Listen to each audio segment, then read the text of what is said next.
Good evening. It is about time for us to get started with our Wednesday evening Bible study. Good to have you with us. We'll be in John chapter 8. John 8, really looking at, beginning at verse 30. We'll do a little bit of intro on some other verses, but moving on from verse 30 there here in a moment, looking at the question of what does it mean to believe? What does it mean to believe in Jesus? Before we enter into that, let's go to God in prayer. Our God and Father in heaven, we are thankful for this day, for this hour in which we can come and study from your word. We're thankful, Father, that you have given us this world and all that is in it. We ask your comfort, your care, your guidance for us as we receive it through your word. We ask your providential care as you look at this world, and if it be your will, that the things and the troubles that are in this world might be relieved, and we might see peace and health in this world again. We ask, Father, as we enter into this study, that we'll open our minds and our hearts to what you have revealed to us, that we take those things in and that they become a guidance and comfort and strength to us, that we might do your will as we go through our lives. We ask all these things through your precious Son's name. Amen. As we think about that question, this is where we ended up on Sunday. We were looking at verses 21 through 30 at the end of class there, where Jesus warns against the concept, the idea of unbelief. When we look at it and we think about what is unbelief, it really takes understanding what is belief. Looking at verse 30, Jesus spake these words, and it says, many believed on him. During this conversation, he has made many things about belief here, clearly stating in the end that if you don't believe in him, you're going to die in your sins. This is one of the important concepts. So what does it mean to believe? There are many, as we've been looking at and as we go through the book of John, that want to turn to John 3:16 and they'll just hold that belief. There it is. Just believe in Jesus and you can be saved. Well, that doesn't work against verse 18 and some other verses. And as we've seen as we've moved on through, not this idea of just believing in our minds and saying, yes, that is true. Belief in Jesus has to lead one to action. What actions is the real case? And we could talk about that, and we're going to see that more and more as we go. But to believe in Jesus means you act upon that belief, upon that very fact. These people believed that he was the Son of God, and because of that, they did something. At this point, people are following him. They see the miracles. The miracles prove he's the Son of God. They hear his words. They believe it. They do what he says. And so we see this concept of obedience. And in fact, that is exactly what Jesus is going to put forth in the next section of John. In this discourse, he's going to talk about the true children of Abraham. Beginning at verse 31 and getting the whole picture, the conversation really goes all the way down through verse 47. So think about that as we've come out of this concept of if you don't believe, you're going to be lost. And if you listen to his words and believe, there's got to be something you did, something more to it than just a mental assent that Jesus is. And so look at verses 31 through 47, and then we'll come back through them for comment. It says, then said Jesus to those Jews which believed on him, if you continue in my word, then are ye my disciples indeed, and ye shall know the truth, and the truth shall make you free. They answered him, we be Abraham's seed, and were never in bondage to any man. How sayest thou, ye shall be made free? Jesus answered them, Verily, verily, I say unto you, whosoever committeth sin is the servant of sin. And the servant abideth not in the house forever, but the Son abideth forever. If the Son therefore shall make you free, ye shall be free indeed. I know that ye are Abraham's seed, but ye seek to kill me, because my word hath no place in you. I speak that which I have seen with my father, and ye do that which ye have seen with your father. They answered and said unto him, Abraham is our father. Jesus saith unto them, If you were Abraham's children, you would do the works of Abraham. But now ye seek to kill me, a man that hath told you the truth, which I have heard of God. This did not Abraham. Ye do the deeds of your father. Then said they to him, We be not born of fornication. We have one Father, even God. Jesus said unto them, If God were your Father, you would love me. For I proceeded forth and came from God, neither came I of myself, but he sent me. Why do ye not understand my speech, even because ye cannot hear my word? Ye of your father the devil, and the lust of your father ye will do. He was a murderer from the beginning, and abode not in the truth, because there is no truth in him. When he speaketh a lie, he speaketh of his own, for he is a liar and the father of it. And because I tell you the truth, ye believe me not. Which of you convinceth me of sin? And if I say the truth, why do ye not believe me? He that is of God heareth God's word. Ye therefore hear them not, because ye are not of God. As we step back to the beginning of this conversation, you see this whole concept of belief coming out of it. Believing the words, but the words lead to something. Look at verses 31 and 32. When Jesus said to those Jews which believed on him. Now notice, what happens if you believe on him, if you continue in my word? How do you continue in one's word? If you were to say, I'm going to continue in the word of someone, whatever it is, how would you do that? Well, if it was a man who wrote that I got up every morning at 5 a.m., I did 40 push-ups, and then I took in a glass of water, and then after that I did X number of things and whatever else was there. If you were going to follow in his word, that which he wrote about how he lived, if you're going to follow in it, can you follow in it if you're sleeping till 10?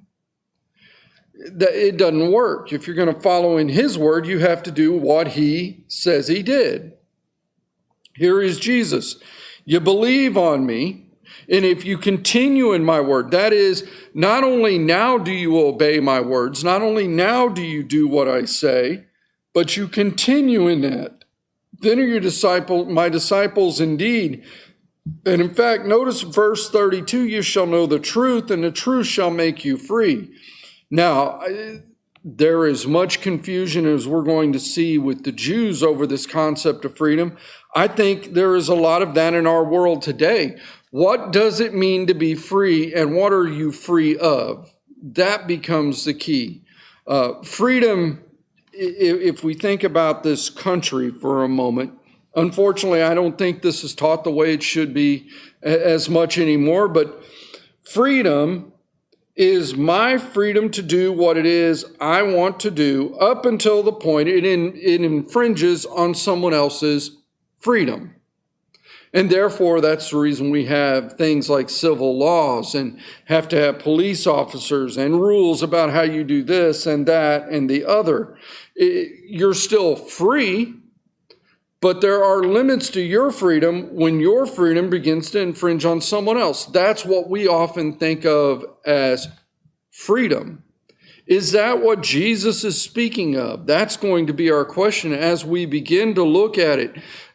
Instead of thinking in the political and in the physical of this world context, think about what Jesus' mission was, what he was here trying to do when he says these words. But notice how they answer him. They're caught on this political thing we're talking about, this idea that, well, we can't, you can't make us free. Because they answered him in verse 33 and said, we be Abraham's seed and we're never in bondage to any man. Now stop there for a moment. These were people who had been in bondage to Pharaoh, had been freed by God, had been into a land and then been taken under oppression of many different nations, were currently under the oppression. If you think about it through history, they went under the oppression of the Assyrians and then of the Babylonians and then of the Medo-Persians and now even of the Romans. They were under Greece for a while. They were under this idea, we've never been in bondage. It's an absolute lie, and it was a lie at that very moment. They were under bondage to Rome. And in fact, when you think about what's going to happen later on in Jesus' life, when we get to that point when they truly desire to kill him and they're going to carry it out, who do they go to? Do they go to the Jewish leaders and say, let's just put him to death? And the Jewish leaders take it on themselves and just go kill him? Or do the Jewish leaders have to go to someone else? And so we see this idea. They were under bondage at that moment, but they say, we're Abraham's seed. We've never been under bondage to any man. How sayest thou, you shall be made free? We're free because we were born of Abraham. And Jesus looked at them and he's trying to get them to stop thinking about the physical and the political and the world as we see it with our eyes. He goes, whosoever committeth sin is a servant of sin. If you're committing sin and you're living in sin, you are a servant of sin. This is the whole idea, that bondage or that guilt that comes with it. Think about this, and I try to follow it. I don't do so well sometimes because the roads out here, it's real easy to go faster than what it's posted. But do we understand that when there is a posted sign, that if you go faster than what's posted on that sign, you are committing sin? You're breaking the law. Whether there's a police officer present or anyone else to see you do it, you've done it. That is guilt. And without a way to get rid of that guilt, you're in bondage to it. And think about that if we put it into more serious crimes in our society. Sometimes we're literally put in bondage because of our actions. We may be put into a prison or into a jail or even on house arrest. Sometimes they have those ankle things they put on now so they can track your locations. You might get out on parole, but then you have to check in with your parole officer. You're in bondage. Bondage to what? To that action you've done. That's sin if we would look at it. This is then the power of sin. And if we think about it, what Jesus was doing, go beyond this physical. Yes, it could put you in prison. But think about what it can do to you for eternity, what you owe God because of that sin. Now you begin to get a different picture of what freedom is. It's not freedom to do anything and everything you want to do. It's freedom from that guilt, from that power, from that bondage, from that it will lead to. What does that bondage lead to? This is what freedom is that they should be looking for. And he begins to try to help them understand by looking at the servant and a son and thinking about how that worked in a household. When a servant was in the house, now there are cases where the servant was basically adopted as a son, but in general, the servant did not get the privileges of family. They had some great responsibilities, some great privileges, but in the end, they weren't part of the house for eternity. That's what Jesus is talking about in verses 35 and 36. The servant is only there for a certain period and then can be sent out. The son is part of the family, part of that house forever. Jesus is the Son of God. When he speaks on behalf of God, it's at a different level. Verse 36, he says, the Son shall make you free. He has power beyond that of a servant. A servant can't do that. Verse 37, he says, I know that you're Abraham's seed. Yes, you have the card that you can prove your lineage back to the man Abraham. That's great.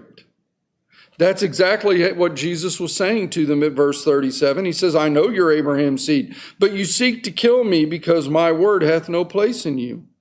You're trying to kill me. How can you do that? If you knew who Abraham was, you knew what God had been wanting all along, you wouldn't be trying to kill me. You'd be listening to these words and trying to follow them. Look at verse 39. They still can't get this picture. They say, Abraham is our father. Jesus says, well, if you were Abraham's children, you would do the belief of Abraham. Remember, we said there's something more to belief. When we saw it back in verse 31, when they believed on him, continue in my word. As you come down now, if you're Abraham's children, if you're those who are going to follow the words, follow Abraham's belief, if you believe who Abraham was, you would do the what of Abraham? The works. Will we do the works of Jesus? And that becomes one of the keys. Will we do the works?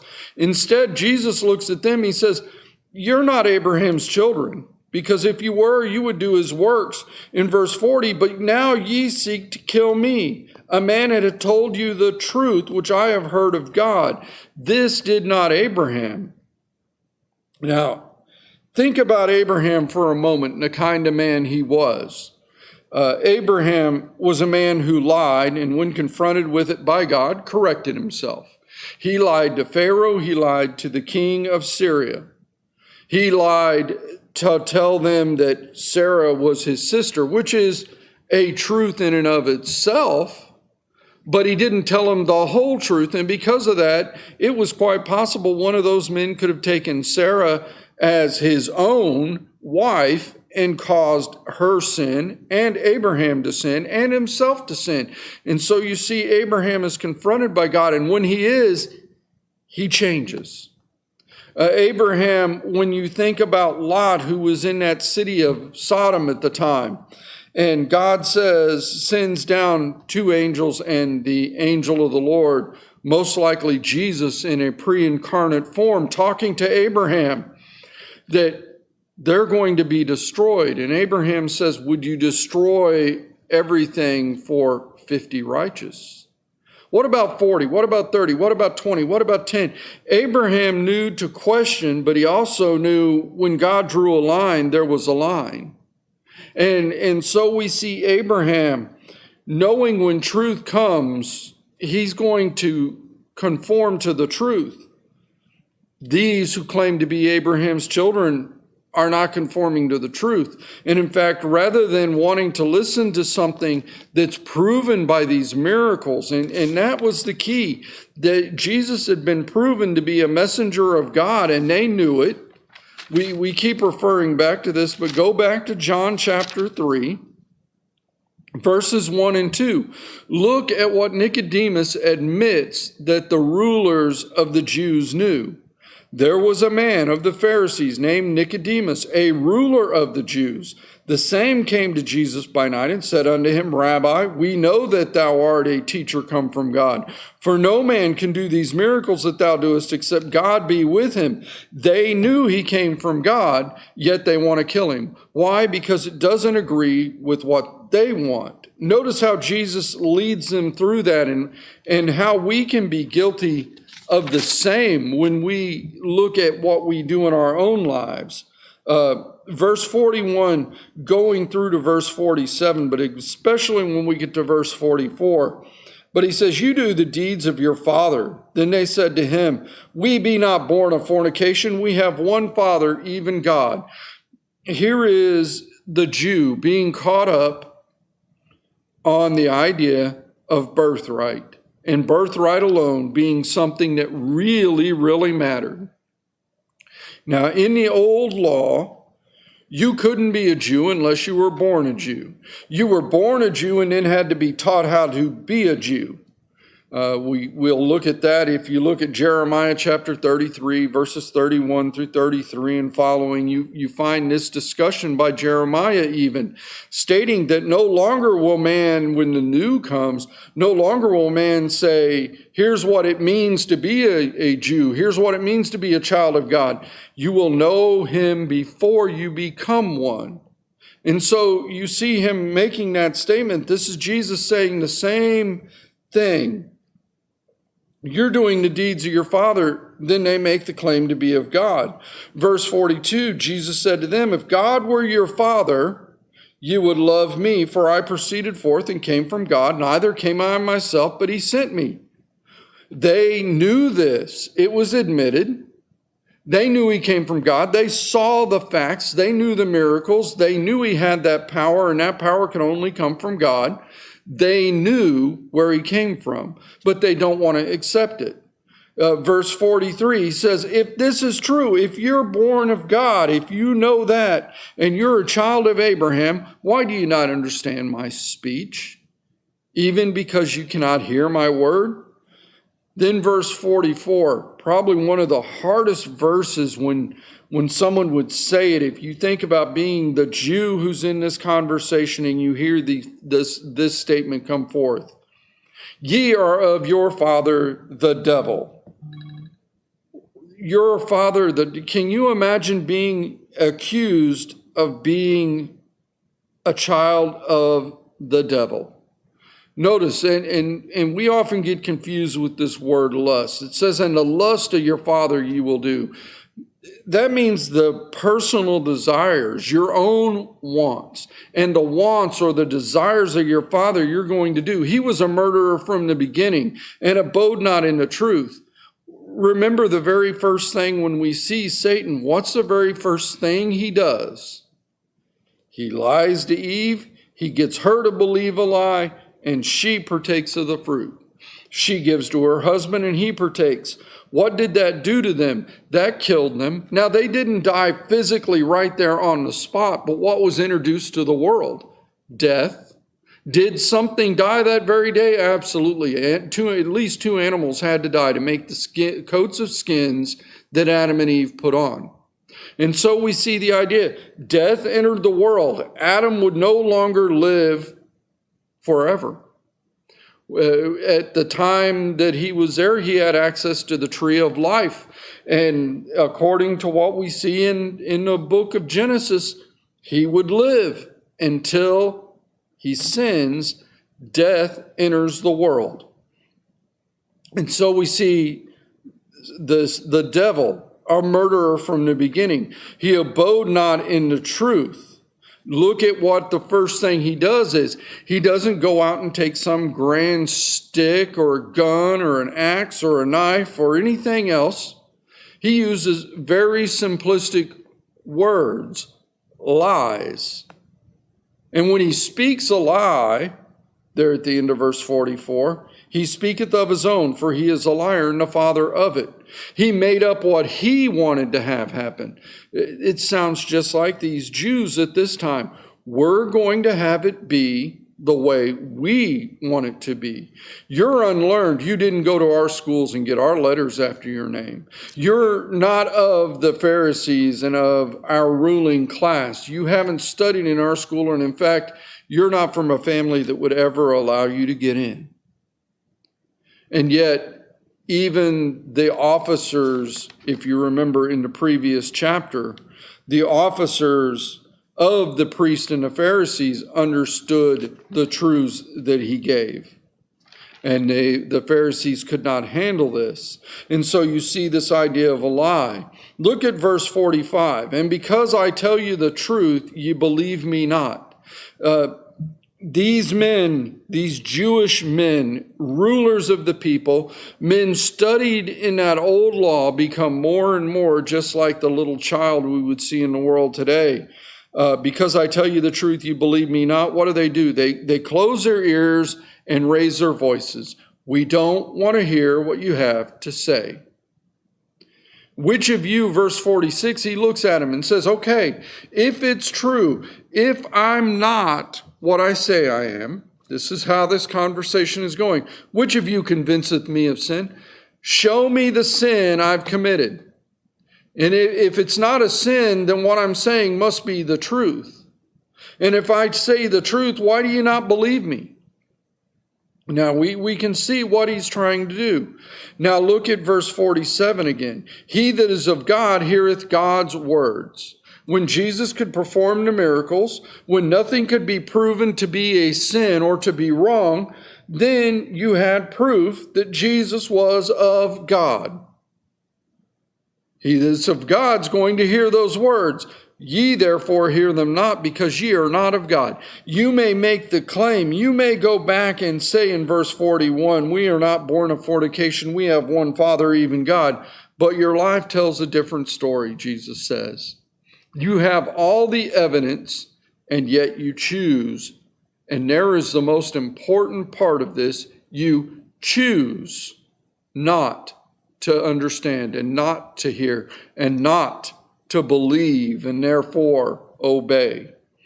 Look how this causes a problem now as you come to the end of the chapter. Verses 48 through 59.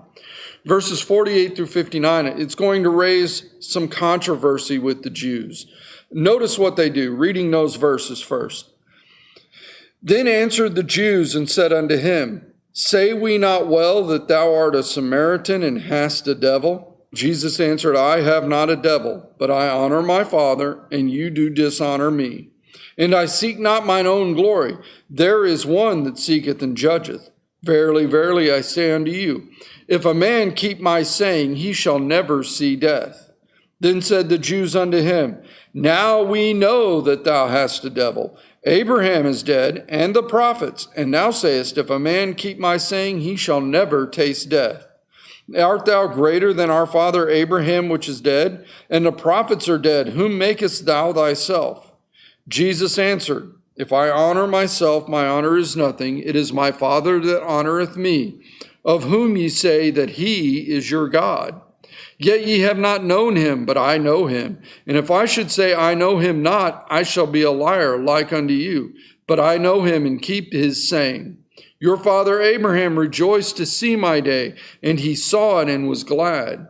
Then said the Jews unto him, Thou art not yet 50 years old. Hast thou seen Abraham? Jesus said unto them, Verily I say unto you, before Abraham was, I am. Then they took up stones to cast at him, but Jesus hid himself and went out of the temple, going through the midst of them, and so passed away. You stop and you consider now for a moment what Jesus is saying to him. They first look at him in verse 48 and say we not well, everything you've said, compare it to what we want to think as Jews, that you're a Samaritan and has a devil. You've got to admit, we're speaking smartly here, aren't we, Jesus? Just go ahead and admit it, that we know what we're talking about and you don't. And Jesus looks at him and says, that's not how it works. I have not a devil. And I think his miracles had proven that. He had cast out devils. And in other places, he brings that up and says, why would a devil cast out a devil? If a house is divided against itself, it's not going to stand. So he's not a devil casting out devils. And when we see some of those, like the ones that are in the swine, the legion as it would be, when all he has to do is say the word and these things are trembling, that's a whole different picture. These men just want to have something that will discredit him. Jesus says, I don't have a devil. I honor my Father, and you do dishonor me. I seek not mine own glory. There is one that seeketh and judgeth. Now, verse 51 is going to be the thought here that they take the controversy with, where they have the biggest problem. Jesus says, Verily, verily, I say unto you, if a man keep my saying, he shall never see death. Now, we need to discuss what death is for just a moment, because this is where they're confused. They're thinking that death is the end of what we call life, That is, this body's existence and the fact that it keeps going. But I want us to think biblically for a moment. Keep your finger in John chapter 8, but turn over to James chapter 2. Look at verse 26. Let's define death for a moment and begin to think about what then Jesus says, man shall not see death. It says, for as the body without the spirit is dead, so faith without works is dead also. This body dies when the spirit is gone. Where does that spirit go? We can go to other passages. We know that it returns to the Father who gave it. In other words, it goes somewhere in the spiritual world to wait for that day we call the resurrection, when it comes back to a new spiritual body that then goes to one of two places. And that's something we're going to see and hopefully understand as we continue through this look at John. There is a resurrection. Everyone who has, is, or will live will eventually die, but will be raised, resurrected. Everyone, whether they're good, whether they're evil. Those who are good, those who meet the qualifications that God gives, will be raised to eternal life, eternal reward. Those who are evil will be raised and sent to eternal punishment or death. Separation, the idea of the spirit being separated from the body. Here is Jesus saying that if you obey him, if you do what he says, you shall never taste of death, separation from God. If you don't, you're going to see only death. Now, their whole picture is all about the physical. How do we know that? Look how they go on. Verse 52, it says, then said the Jews unto him, now we know thou hast a devil. Abraham is dead. Well, is Abraham dead? You see, there's another important part that goes all the way back to Genesis chapter 1, when man is made. When you go to Genesis 1, and you look at verse 27, it says, so God created man in his own image. Male and female created he them. What does it mean when God in verse 26 said, let us make man in our image after our likeness? How is it that man is in the image of God? Does God have a physical body? Absolutely not. John 4, verse 24, we already read that back in there. God is a spirit. They that worship him must worship him in spirit and truth. God is a spirit. God doesn't have a physical body. So therefore, it can't be this physical body then that is what is being talked about being in the image of God. Does God have a physical brain with physical electrodes firing and doing these things we call thought processes? Again, no, God's a spirit.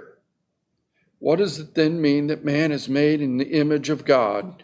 Man has a spirit that cannot cease to exist. Now, it had a point. This is where it is different from God. Man had a point where his spirit did not exist.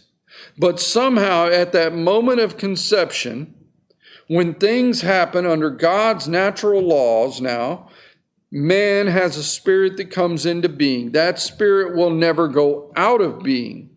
It will be separated from the body that it's in, and it will go to a place in Hades until such time as the resurrection, when it will be put into a new spiritual body. That we see described in 1 Corinthians 15.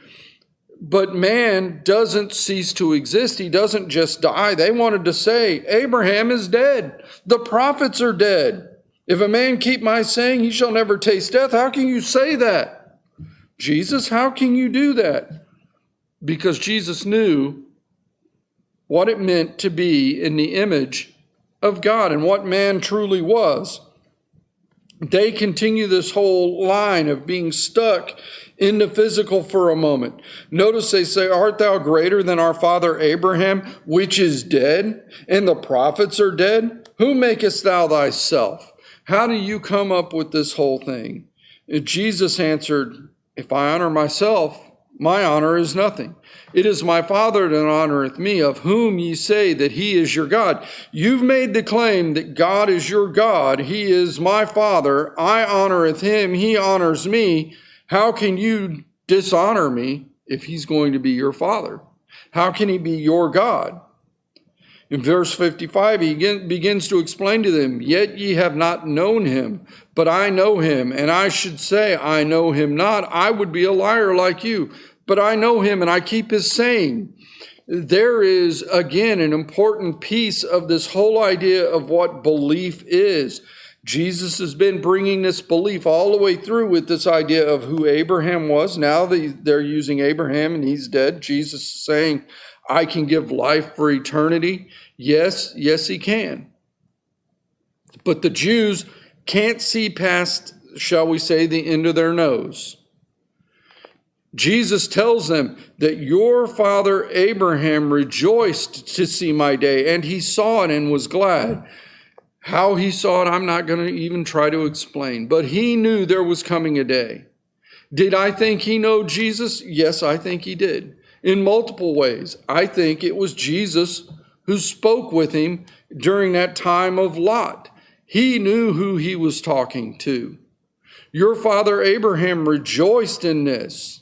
The Jews in verse 57, then they say unto him, thou art not yet 50 years old, and you hast seen Abraham? Now, you got to love their own use of hyperbole here, this idea of exaggeration for sake of emphasis. Accusing Jesus, you're not even 50, like a 51-year-old man would have known Abraham. Think about how many years before them Abraham was. You go back to Moses. Moses is 1,000 plus years.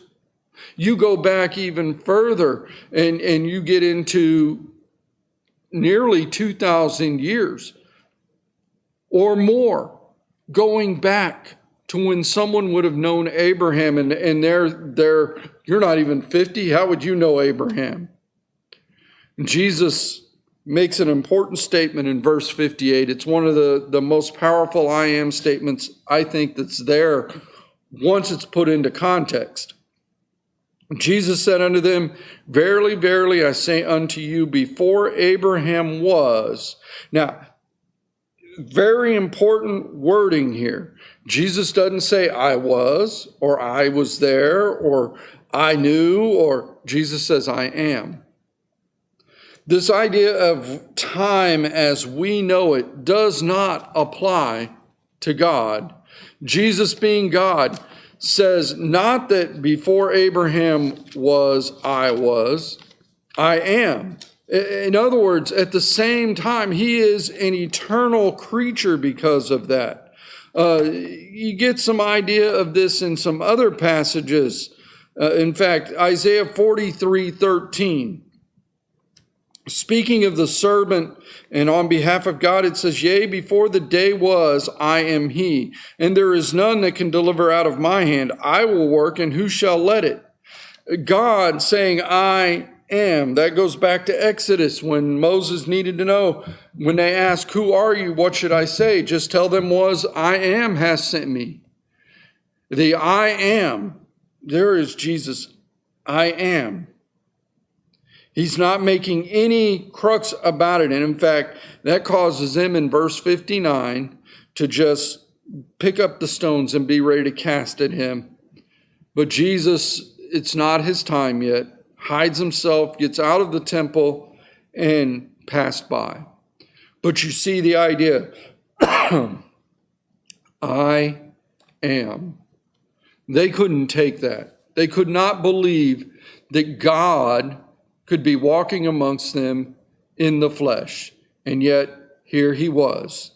We'll begin and stop here for tonight and begin chapter 9 on Sunday morning, talking about the man who had been born blind and the Pharisees' questioning of that man. We've seen how they do this before, but as we look at another case of it, we want to notice what these men are willing to do.